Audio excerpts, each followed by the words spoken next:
आपण पाहत आहोत विश्वविनायक न्यूज, ग्रामीण जनतेचा बुलंद आवाज।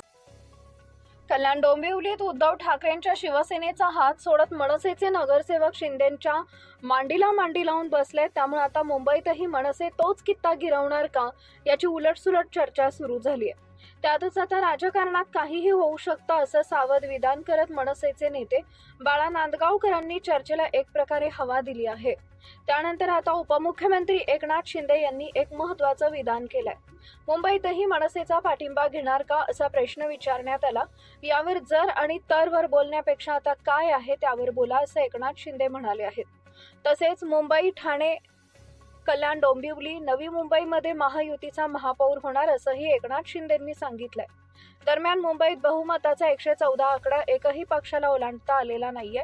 भाजप 89, शिवसेना शिंदे गट 29, उद्धव ठाकरेंचे 65 आणि मनसेचे 6 नगरसेवक निवडून आले आहेत। शिंदेंना सोबत घेऊन भाजप सत्ता स्थापनेचा दावा करण्याच्या तयारीत आहे। मात्र राज ठाकरेंच्या मनसेलाही सोबत घेत युतीचं बेरजेचं राजकारण करणार की कोणती नवी खेळी खेळणार हे पाहणं महत्त्वाचं ठरणार आहे। मुंबई महापालिका निवडणुकीत बाजी मारलेल्या भाजप, शिवसेना, शिंदेच्या पक्षांमध्ये पालिकेतील महत्त्वाच्या पदांबाबत अंतिम वाटाघाटी जवळपास निश्चित झाल्याची माहिती समोर आली आहे। शिवसेनेकडून भाजपकडे महापौर किंवा स्थायी समिती अध्यक्षपदाची मागणी केली जाते, तर महत्त्वाच्या समित्यांपैकी शिवसेनेकडून सुधार किंवा शिक्षण समितींची मागणी केली जाते।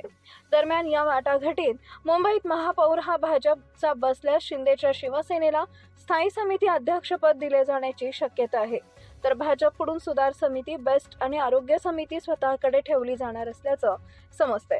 तर त्या बदल्यात शिवसेनेला शिक्षण, विधी, बाजार, उद्यानांनी समिती दिली जाणार असल्याची माहिती समोर येते।